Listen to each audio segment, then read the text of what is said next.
What's up, guys, and welcome back to Bible with the Dunns. Today we're in a new book of the Bible, 1 Samuel chapter 1. Oh, gosh. Let's get started. So, in this chapter we meet a new guy. His name is Elkaira, and he has two wives, Peninnah and Hannah. So, he loves Hannah a lot more than he loves Peninnah. Now, the important thing you need to know about these two wives, Peninnah has a lot of children and Hannah has none. Yet, Elkaira still loves her a lot. So, Hannah is really sad and jealous of Peninnah because she has so many children, and then Hannah has none. So, she prays to the Lord and goes to the temple, and Eli notices her, and he thinks she's crazy. So, she finally says, "Okay, God, if I have a child, if you give me one, by the time he's about 2 years old, I will fully give him to you, and he's yours." So, eventually, God does give her a child, and we meet Samuel, this book's namesake. So, after 2 years, she gives him over to... Or however long, it doesn't. Yeah, however long. Yeah. We just guessed 2 years because that's the best estimate. Mm-hmm. So, when he's ready, she gives him over to the temple, and Eli is the person who thought she was crazy. Hannah tells him, "Look, you thought I was crazy, and then God gave me this son, Samuel, and I promised him that I would give him over to God, and here he is. I want you to teach him how to be a priest like you."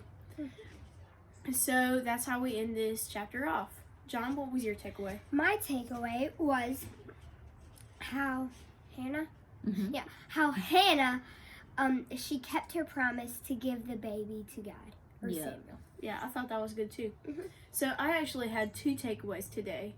Number one, so Hannah prayed and prayed and prayed to God that she would have a baby. And this kind of reminded me of one of my favorite verses in the Bible, "Ask and you shall receive." And so that also shows her dedication to God and how she kept on praying and persisted. My second takeaway, I wouldn't understand this as much as a parent would because I'm not a parent. But eventually, parents, they have to give their children over to God and dedicate them to Him. That's why we have Dedication Sunday at our church. Yep. I agree. That's not something that is just a thing that Hannah has to do. Any parent who has a child has to recognize, they have to come to a point where they recognize that their kid is God's. Their kid belongs to God, even more than they belong to the parents, because God's the one that gifted the child to the parent. So that is, we may not just go drop them off somewhere, but that is something that all parents have to do. And my takeaway was how Hannah took all of her messy feelings, her sadness, the desires of her heart, her grief, her anxiety, and she brings them to God. She's able to leave those things, those feelings, those sorrows, those problems, she's able to leave them with God. The Bible tells us in this instance, in verse 18, she is able to stand up from kneeling before God in prayer, and the Bible tells us that her face is no longer sad. So even before God answered her prayer, she was at peace knowing that she left it with God. I love Hannah's before and after picture here, and I want to be like her. She comes to God, bringing him her burden, the thing that's weighing so heavily on her, and she's able to leave her burden with God, her problems with God, her sadness with God, all her messy feelings with God. She's able to leave them and walk away trusting that it's in God's hands and that He will do the best with her burden. So ask and you shall receive. That goes along with if it's something that is God's will. And we trust in a God who knows. He knows our before we were born. He knows our full story, and He knows after.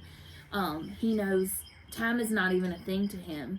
And so we should trust Him with our lives and with our problems and with our feelings. And so another thing that's important to me about Hannah being able to do this, did she just do it once and she was fine? We don't really know that, but we do know that however many times she may have had to bring that burden to God, He was there every time, ready and waiting.